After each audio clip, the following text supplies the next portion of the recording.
Greetings, Papua New Guinea. Today we would like to bring you back to where it all started, the history maker, the chief and the founding father of our country, Sir Michael Somare's remarkable speeches before independence, after independence and his final speech in the parliament. We should not set a date for independence until we have achieved self-government and have had time to adjust to self-government.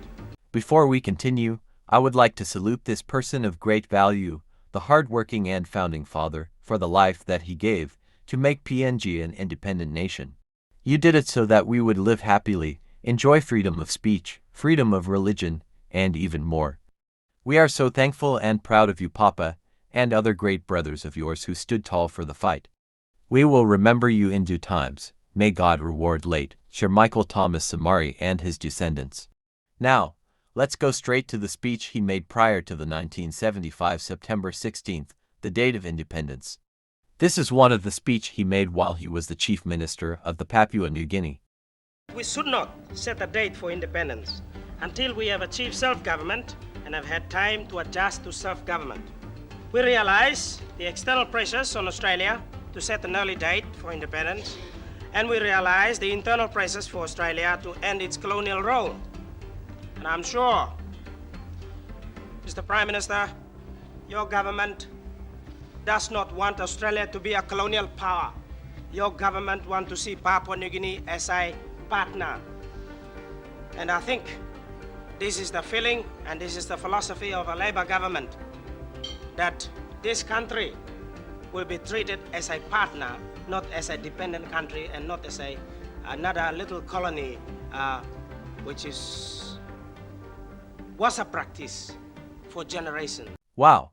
Back in 1960s, PNG had not many educated elites. People were in the transition period, where not much had been known and exposed to, but he was such a brilliant and God-chosen one. If it was today, I don't think we would. Many political propagandas and political game would cause division.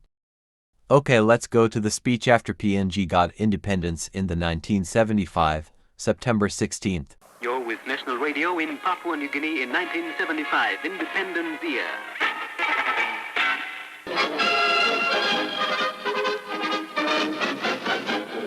A lot of people in this country thought, well, we wouldn't be able to do it.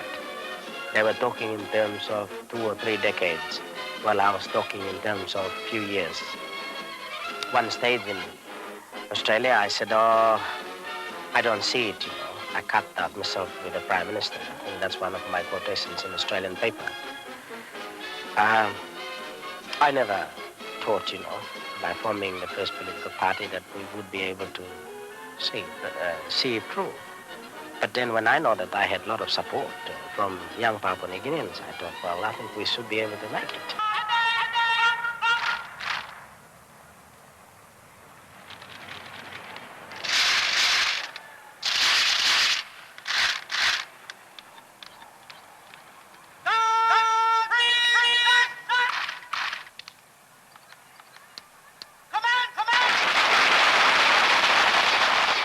So finally the flag of Australia dropped and the flag of PNG raised. I would like to thank Australia for giving us independence without pain, struggle and bloodshed. Thank you, the government of Australia and its people. We will forever keep you in our hearts.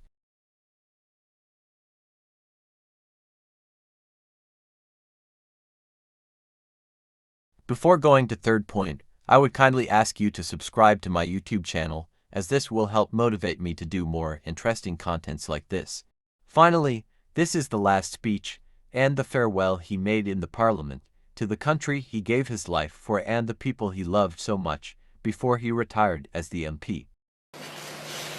Grand Chief Right Honourable Michael Somare to stand before us for the last time to make his farewell speech to this Parliament and to the people of Papua New Guinea. Grand Chief Sir Michael Somare.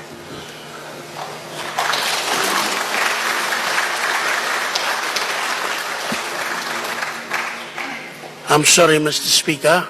I have to apologize due to the printing problem we have in Parliament. I could not get the papers in time to present, but if I can put it on the Hansard later, my statement to national parliament and to the people of Papua New Guinea. And therefore, I'll now start with my statement. All I want to say is that it has been a great privilege for someone like me to be able to stand up in a distinguished foyer like this parliament. And it's distinguished when I say this. It was in this very parliament when we adopted the Constitution of Papua New Guinea was adopted. By that I mean that it was through this process of parliamentary system we adopt the Constitution of Papua New Guinea. And it is very important for all of us. As I am going out, making my way out, I had the privilege of serving people of Papua New Guinea as a member for ECP with all parliaments since they elected me in 1968. I have not missed one.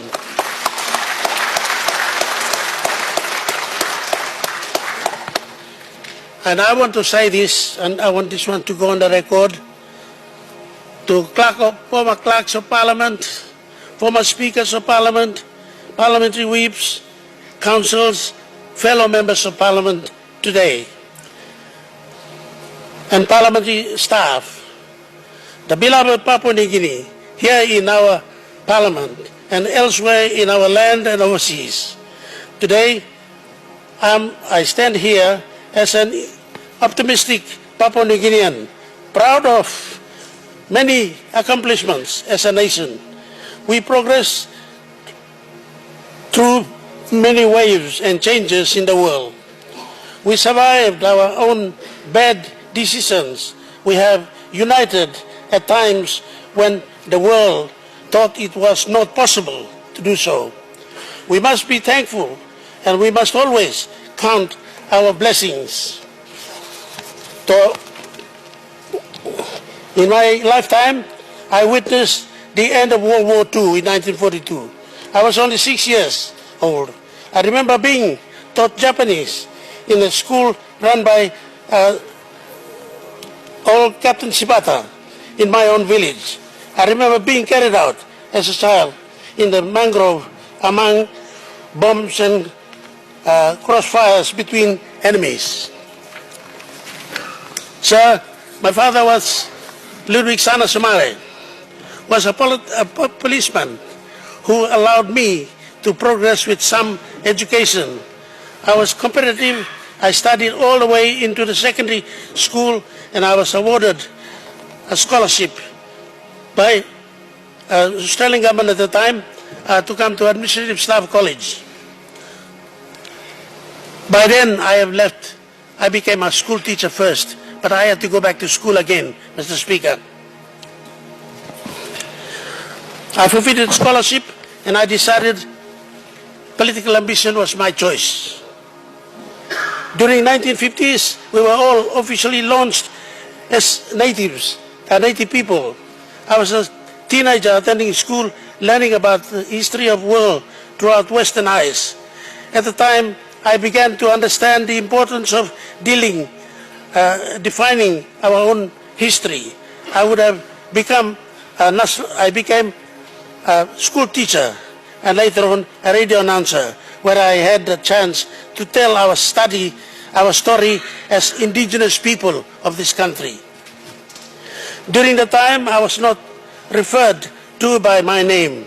Instead, I was given a serious number in Australian colonial territory, where I once held an Australian passport. We had a few rights, and our opinions were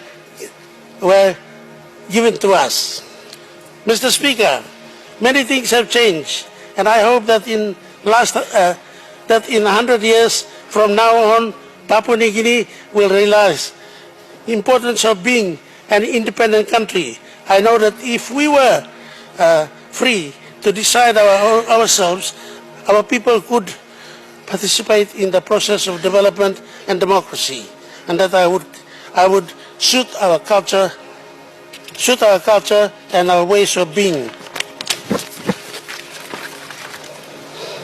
Today, many issues remain prominent. Our land is still our pride.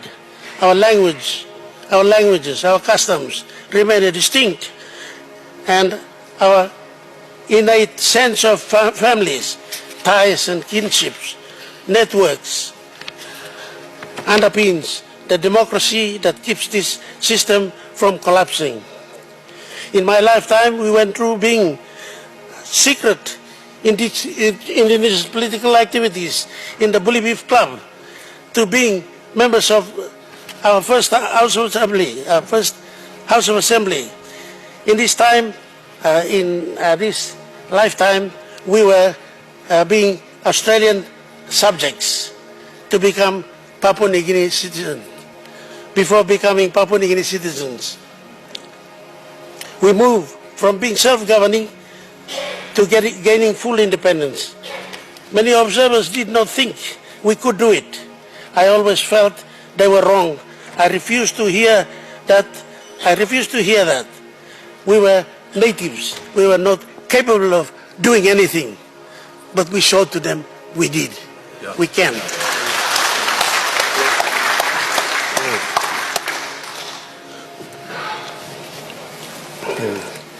We moved from being self-governing Papua New Guinea to gaining full independence. Many observers did not think we could do it. As I said to you, I always felt they were wrong. I refused to hear that we were the natives who were not capable of being ready. But in my heart, we are always ready. Papua New Guineans are very capable people. I still believe that. I was not one to be fearful. I was not good at telling lies to my people, and nor could I lie to colonizers. So I was always in trouble, sir. Because only talk, I'm cheeky man, a big-head man, and no one wants to listen to me. I went to my old school, Dragahafen. That's where I learned the tricks.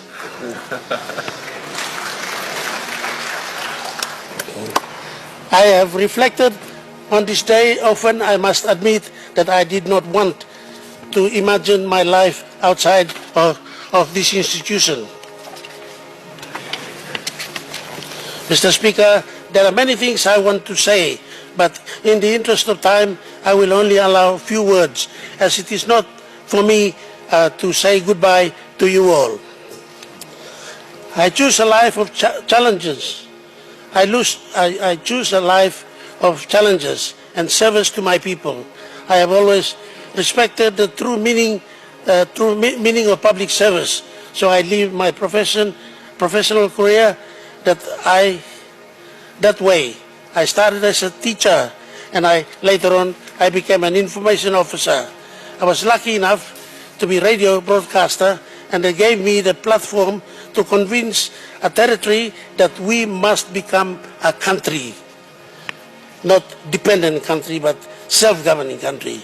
I've had my share of political activism. I have always had my share of great power and great responsibility. I did not know that today would feel like to say my last farewell to all this mighty house and this institution that I help. With my colleagues gone, we help to build this institution and this house that deliver on these many promises we had for our people even over the years. From 1984, when we moved to this Parliament House, that was part of a gift of Australian government. We had also moved into an era of change where we would decide for ourselves and the future of this country. We experienced political instability and sometimes turmoil. I've had my share of political challenges and the turmoils, and I benefited from a concentration of political support. I am grateful I'm grateful and I feel blessed. Thank you, Mr. Speaker. It is on this very floor that we dreamed of a future. We regularly came together as MPs to support bills that became law. It is our conference rooms where here that I spearheaded many press conferences, sharing good news with my people, and many times I was forceful to share bad news with them as well. It is the floor of this Parliament that decided my fate as a leader throughout my career. I have sat on both sides of this Parliament, in government as a leader and the opposition as the leader of opposition. In my in fact, my two brothers and lifelong peers, Sir Julius and Pius Wingti, both forced me to become the opposition leader when I was quite happy as a Prime Minister. After two successful votes of no conferences that I lost on this very floor of Parliament. When I was a young man, I imagined that I thought hard enough and I spoke loud enough, or if I protested against colonial masters, that was my dream for this land, and our people would come to life. I am glad to say that my battles were not in vain.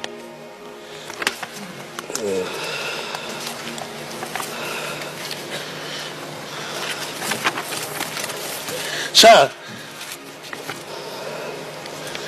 we once prospered with proceeds from agriculture. Then we managed to benefit from proceeds from our mineral riches. But all this time we propose to become,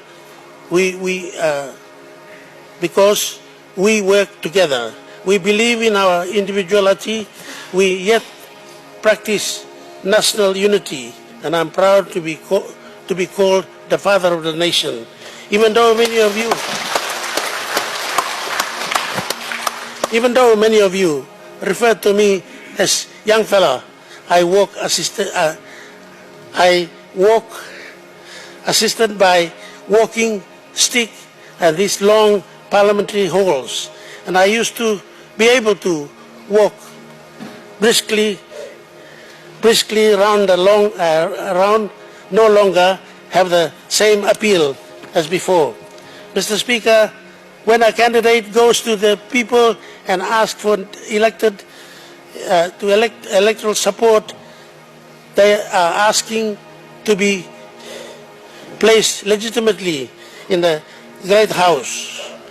These aspiring leaders are asking for their people to let them become legislators who propose bills for passage into law. They are not asking to be public figures, managers or guardians of public funds. They are asking their people to give them the mandate to provide goods and services to them. Sir, we must remember that when we sworn on to the Bible at the government house or here in front of your chair, we are elected, that we are promising our servants, we are promising that we are servants of our people. It is important to be fit and healthy in this house, to know this importance of parliamentary system and operations. When I look back, I wish for Parliamentary Accounts Committee role to be reviewed. I wondered about bipartisan, that the old days when opposition and government combine and on issues of national importance. I hope the Hansards will be recorded daily when Parliament is in session. I pray that members of Parliament will always be present in this House when Parliament is in session. to provide quorum as our people's development needs are challenges. Challenges can be assessed and improved based on available resources. Mr. Speaker, this Parliament is the 9th Parliament. There will be 10th one. And Parliament will continue to operate long after I'm gone. But this will only happen if we let the rules and determine our behavior. We must allow the legislature to mature according to the strict rules and tradition behind the defined parliamentary standing orders. Standing orders must be only Bible on this House. Standing orders are only Bible in this House, and it must be followed. The Westminster system of government that we adopted, inherited at the independence, providing the principles of valuable tradition of separation of powers that guarantees independence among our core constitutions of state. So these institutions are legislature, which is Parliament, executive, which is Cabinet and the public service, the judiciary, which is our courts. Mr. Speaker, I am parting with wish for new leaders, and those of you who will be returned, I want each one of you to learn that the Westminster system of government is designed to achieve our aims. Democracy is a framework and practices that must complement each other. This is not a new concept. Sir, I want you to learn the importance of separation of powers. You must also allow the role of courts to set the procedures. The rules is also to build case laws. By this requires citizens of aggrieved to this case when civil or criminal breaches occur in our society. To members of Parliament, we must all learn that the role of Parliament is, what the role of Parliament is. This is a law-making body today. We also enact laws here.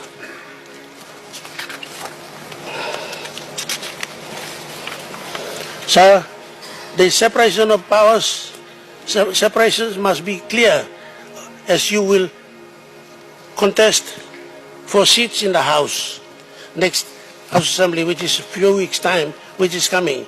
Once you are here, you will not have a handbook to guide your plans or your property priorities. It is up to you to learn the rules and respect them throughout your parliamentary term in Parliament.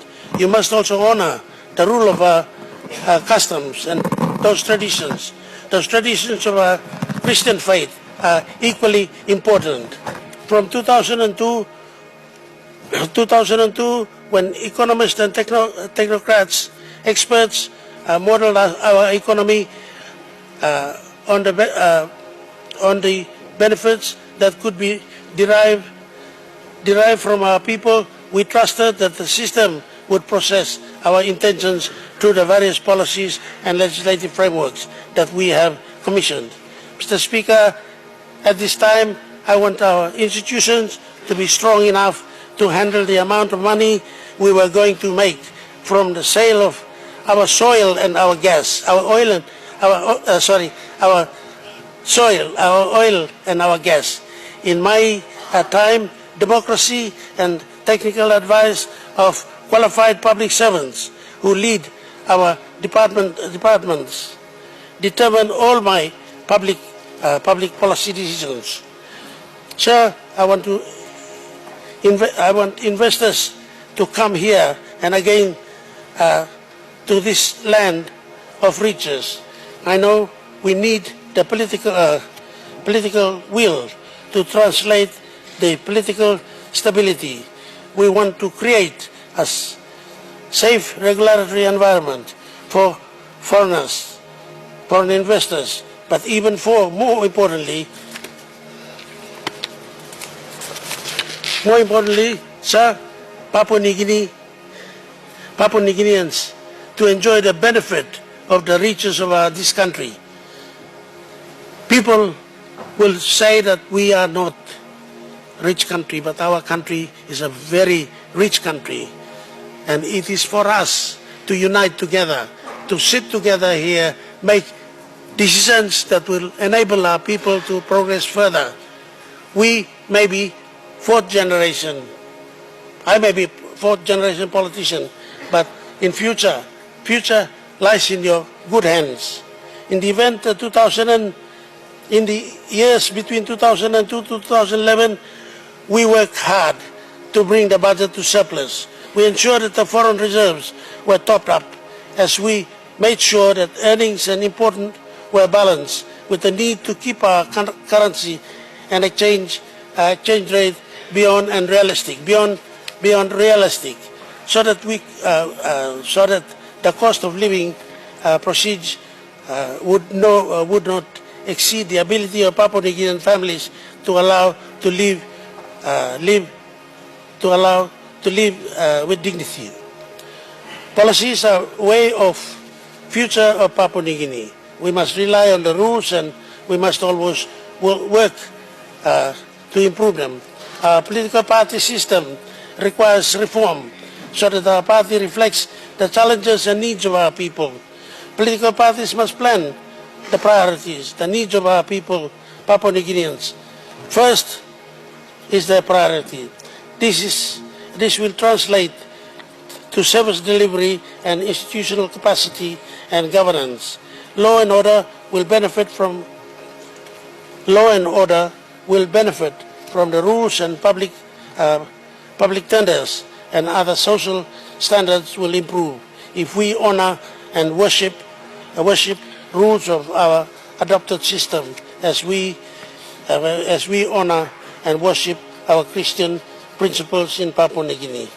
Sir, as I say, there are many things to discuss here today. I bid you all farewell and say this. I've been a man of principle,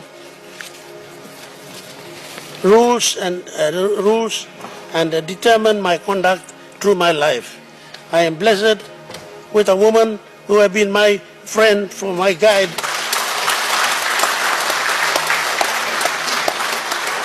and my guide since we were both young together. We have 6 children who trust in us because we believe that trust be respecting them as they were growing up. We have grandchildren who we think of when we make private and public decisions. I hope Papua New Guineans will find their own way to live and trust and care for their families, family units. I trust that to do that my whole life, I think my family can be very proud of. To this generation of Papua New Guineans, that belief is me. I thank you all for your love and affection, for your care and protection in my lifetime. I gave my best years in this country, and I gave my best years in this country, and I serve as a politician. And I hope you will each find the grace to continue our dream of our great nation, Papua New Guinea. Thank you, Mr. Speaker.